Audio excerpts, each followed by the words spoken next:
मित्रों, रामायण में वानर राज बाली के बारे में बताया गया है कि कैसे राम जी ने उसे मारकर धर्म की पुनर्स्थापना की थी।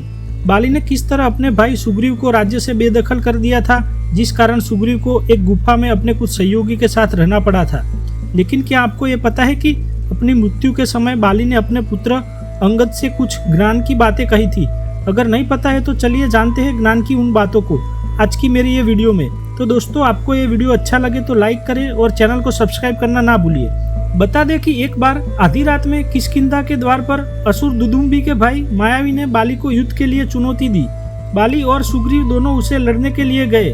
दोनों भाइयों को अपनी तरफ आता देख वो दुष्ट जंगल की ओर भाग गया और एक गुफा में जाकर छिप गया। इसके बाद बाली सुग्रीव को गुफा के बाहर खड़ा करके स्वयं गुफा के अंदर घुस गया।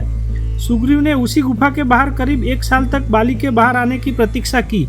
वहीं 1 साल बाद गुफा से रक्त की धारा बहता हुआ देख सुग्रीव समझा कि उसके भाई की मृत्यु हो गई है। तब उसने गुफा को एक पर्वत के शिखर से बंद कर दिया और वहां से पुनः अपने राज्य लौट आया।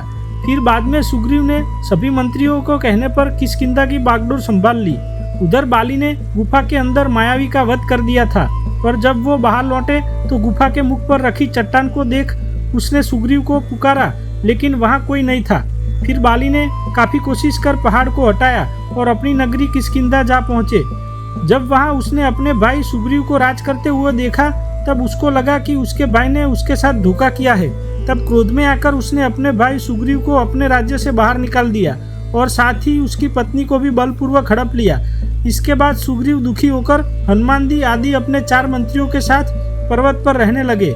समय आने पर जब हनुमान जी ने सुग्रीव को प्रभु राम से मिलाया तो सुग्रीव ने अपने बड़े भाई द्वारा किए गए इस गलत व्यवहार के बारे में बताया।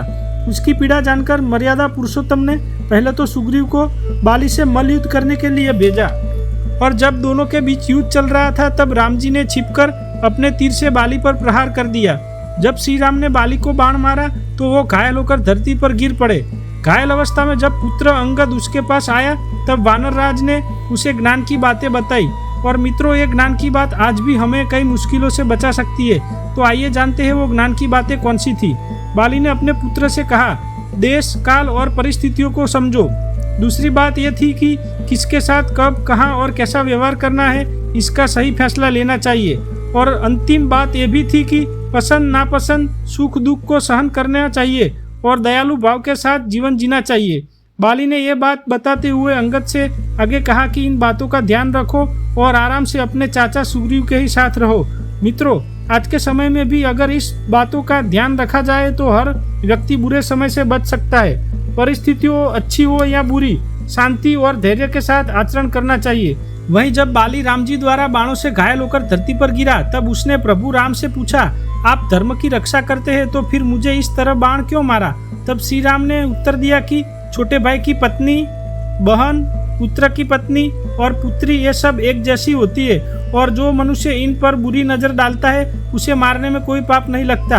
बाली, तूने अपने भाई सुग्रीव की पत्नी पर बुरी नजर रखी थी और सुग्रीव को मारना चाहा था, इसी बात के चलते मैंने तुझे बाण मारा है। प्रभु के इस जवाब से वो संतुष्ट हो गया। उसने अपने किए पापों की क्षमा याचना मांगी। इसके बाद बाली ने अंगद को श्री राम को सौंप दिया और अपने प्राण त्याग दिए।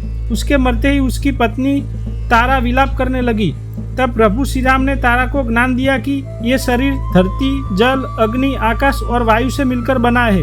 बाली का शरीर तुम्हारे सामने पड़ा है लेकिन उसकी आत्मा अमर है, इसलिए विलाप ना करो। और इस प्रकार भगवान के समझाने पर वो शांत हो गई। फिर राम जी ने सुग्रीव को सुझाव दिया कि वो तारा से विवाह कर ले और इतना ही नहीं, उसने सुग्रीव को किष्किंधा राज्य भी सौंप दिया।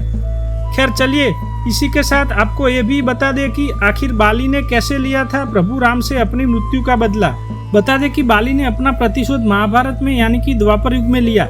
जब भगवान श्री कृष्ण का अंतिम समय करीब आ रहा था तब उसके पहले गांधारी के श्राप के चलते उनके पूरे यादव वंश का नाश हो गया था। ये सब देखकर श्री कृष्ण का मन बहुत ही दुखी हुआ था और वो वन की तरफ चल गए थे।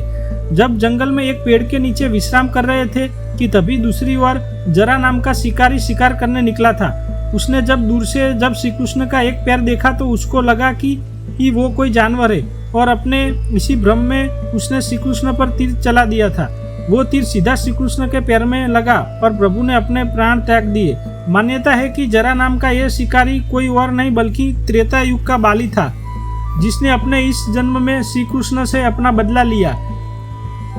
अब जैसे राम जी ने बाली पर छुपकर वार किया था, ठीक वैसे ही बाली ने छिपकर श्री कृष्ण पर वार किया था। तो दोस्तों, ये थी ज्ञान की 3 बातें जो बाली ने बताई थी। तो आपको ये मेरा वीडियो पसंद आया है तो लाइक करें और चैनल को सब्सक्राइब कीजिएगा। आपका बहुत बहुत धन्यवाद।